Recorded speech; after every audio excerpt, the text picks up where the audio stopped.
Assalamu alaikum guys, welcome back to Qur'anly. In this short video, I want to take a few moments for us to reflect upon Surah Al-Asr, a surah that we have memorized, that we've internalized, that we recite regularly, many of us on a daily basis.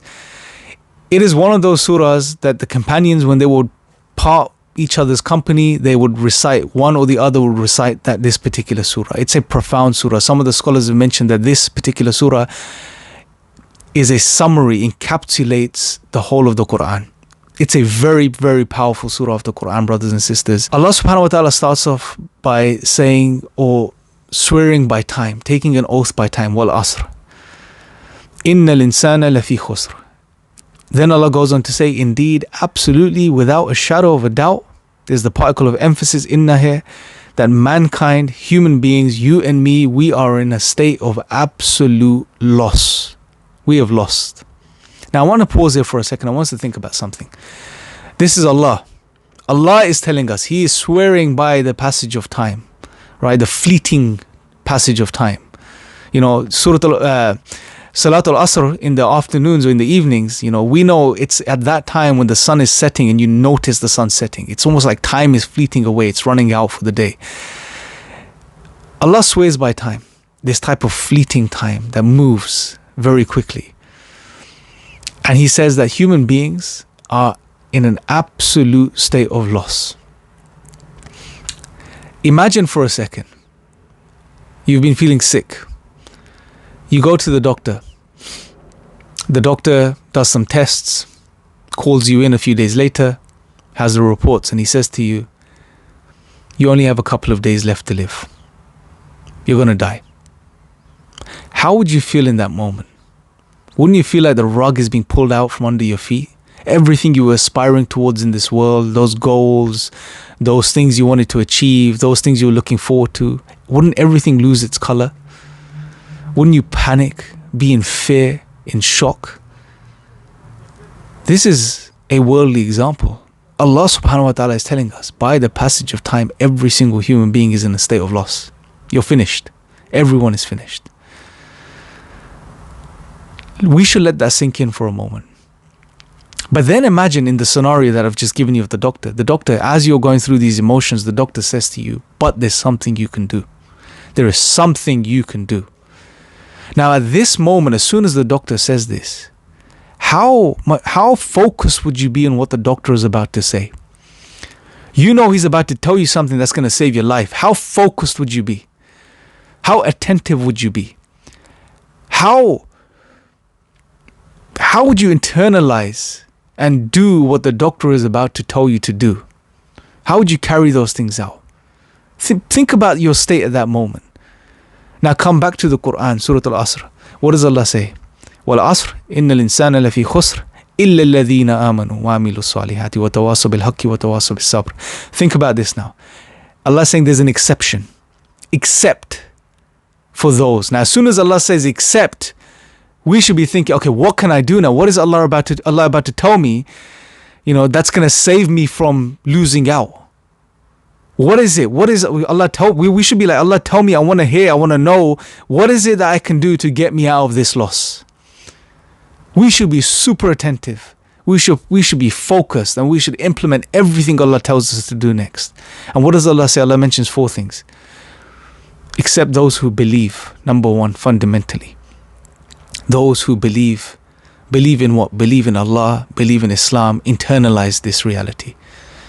Right? And then those who do good deeds. After we acknowledge Allah, Allah's oneness, we acknowledge Islam, then we don't sit there just acknowledging it and keeping it to ourselves and not doing anything else.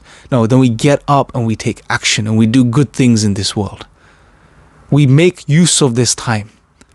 Time is moving. You're on a belt. It's not going to stop for you. But how are you going to use this time now? Every day is passing by. Every morning starts, afternoon comes, evening comes, you go back to bed. Allah says, do good deeds. If you want to maximize this time, do good deeds. It's not coming back. Once it runs out, once this day is gone, it's gone. You're not getting it back. So make the most of it. How do you make the most of it? After you believe, do good.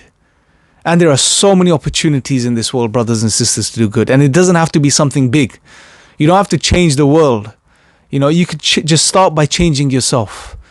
Start by helping those around you. Start by taking care of, those that are less fortunate than you. In any way, shape or form you can. Start doing good deeds. And then Allah says, those who advise to the truth and those who advise to patience. So when you understand the reality of Allah, you understand the reality of Islam, and you start to do good deeds in accordance with Islam, then now start to advise others to this truth. Call others to the truth of Islam. Give them da'wah.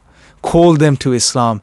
Call them to understanding and recognizing their Creator and submitting to their Creator.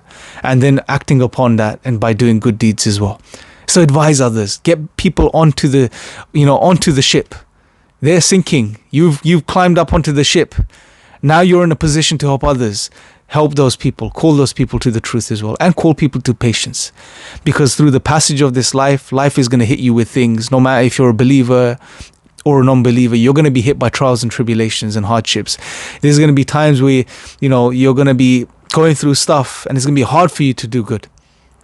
But you still persist, and you need patience for this, brothers and sisters. Patience is that virtue. It's that lost virtue in the world that we live in today. This world of instant gratification.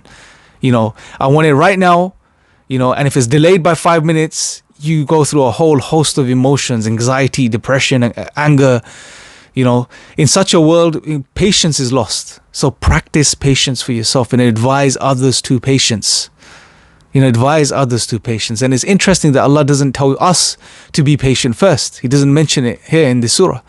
He says advise to patience, because I believe it's because it's a given. As soon as you recognize Allah, the truth of Islam, and you start to do good, you will recognize how the value of patience, and you would be patient yourself.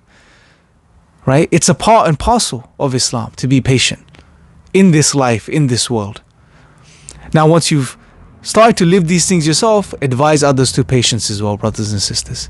Because it's going to take patience for us to make it through this life. It's going to take patience in the world that we live in to hold on to the truth.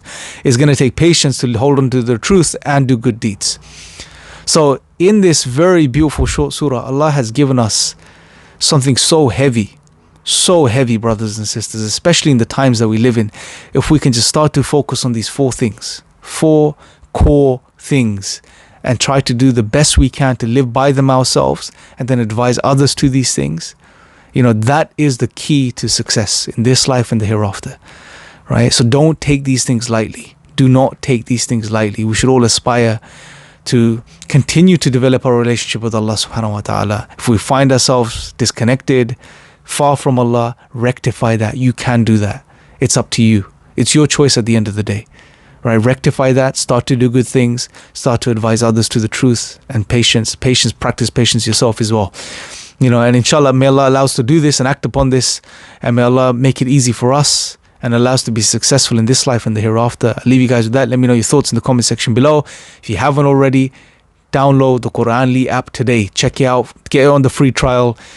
Go through it, see how it's going to benefit you, see how it's going to help you develop a regular relationship with the Qur'an. And there's many beautiful features on the app along with the Qur'an itself.